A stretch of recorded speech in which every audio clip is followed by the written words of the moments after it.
Now we look at the utmost dangerous developments in the modern theory, which some time ago threatened the existence of the whole line with the exchange on d4.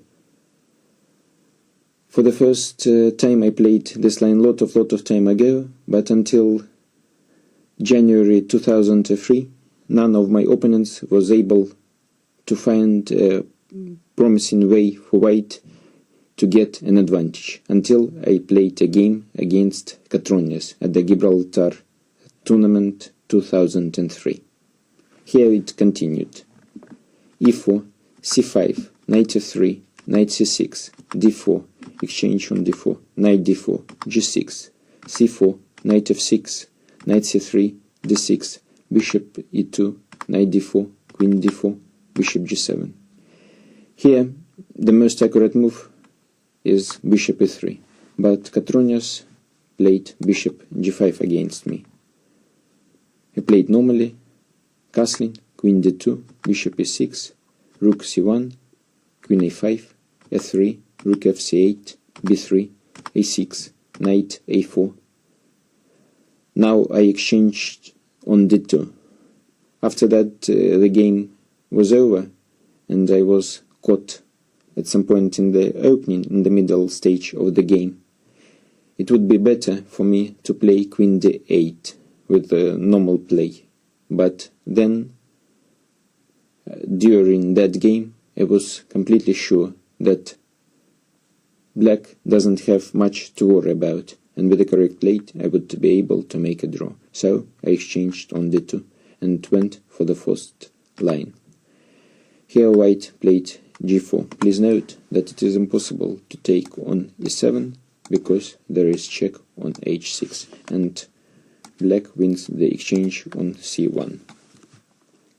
So white played g4, f6, bishop e3 and e5. The same type of the position can appear after another order of moves. Bishop e3, bishop e6, rook c1, castle, queen d2, queen a5, f3, rook fc8, b3, a6, knight a4, queen d2, king d2, knight d7, g4, and now f5. Please note that instead of 16 move g4, we've been looking in the previous lecture at the move rook hd1. That was my game against Kirill Georgiev, and after f5, black was able to equalize comfortably. So we're now returning back to the move g4. After d4, there is nothing better for black than to play f5. Here the exchange on e5. If white takes the pawn on e5 with the g pawn, then after g5, rook g1, king h8, there is no any danger for black. The position is equal. So the best move for white is to take on e5 with the e pawn, then I take with the g pawn, and white keeps the pressure in the center, playing h3. Now the plan by white is quite simple. Or he wants to play f4 and bishop f3, trying to create the pressure on the pawn b7, or he can play knight c3 and knight d5, organizing the pressure on the e7 pawn. So those are two basic ideas by white, and black has to do something. One of the strongest moves in the position is rook f8, and after f4, black has the choice what to do, or to play knight f6 like I played in the game against Katronius, or to play rook d8 as I played against neighbor the same year but half an hour later. In this position, for years I was playing knight f6 with very good results. Also made a couple of draws against strong players, until I met Katronius, And this is how the game continued. Rook H1, Rook A, D8. Black is trying to organize the freeing breakthrough in the center by means of D6, D5. Rook, Bishop B6, Rook C8, Bishop E3. Knight D7, this is what I played, attacking the bishop on B6 and the pawn on F4. I thought this position was to be equal, but actually White has F5 at his disposal, and after bishop goes back to F7, White can increase the pressure on the king side. This game very good illustrates the dangers of black position, that his position is relatively passive, with all pieces standing on the lower ranks on the board. G7, F7, Knight D7, the rook is on C8, rook is on F8, and king on G7, and how dangerous it is.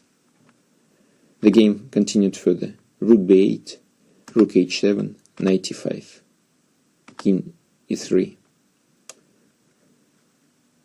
The position of black is already difficult, but probably it is not lost.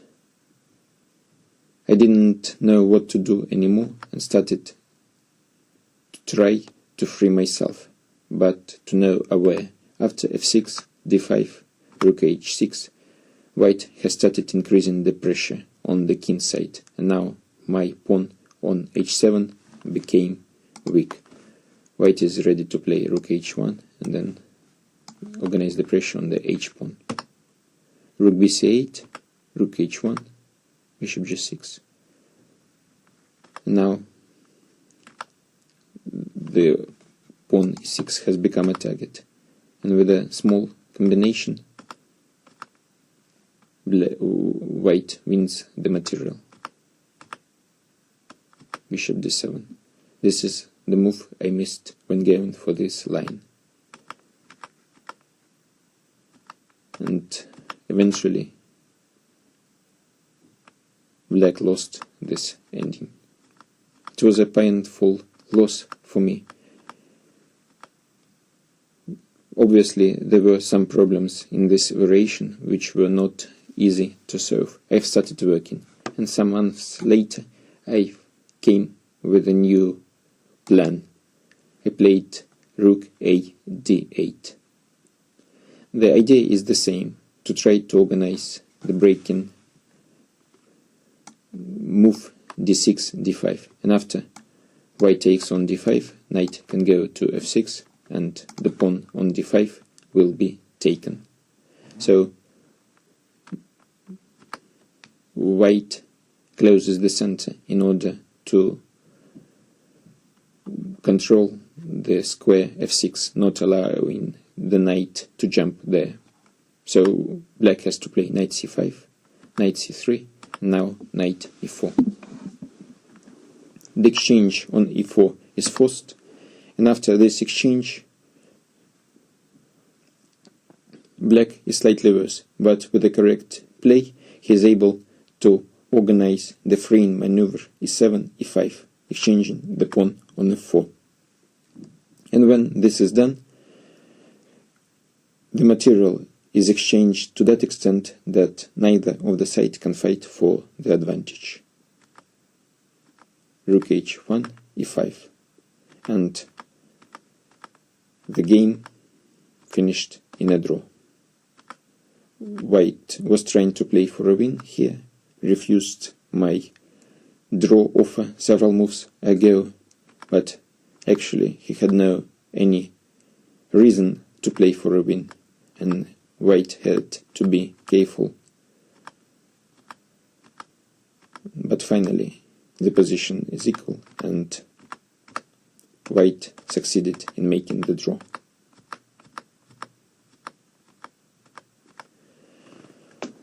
Until now, this variation remains unrefuted, and if black goes for it, he must make a draw.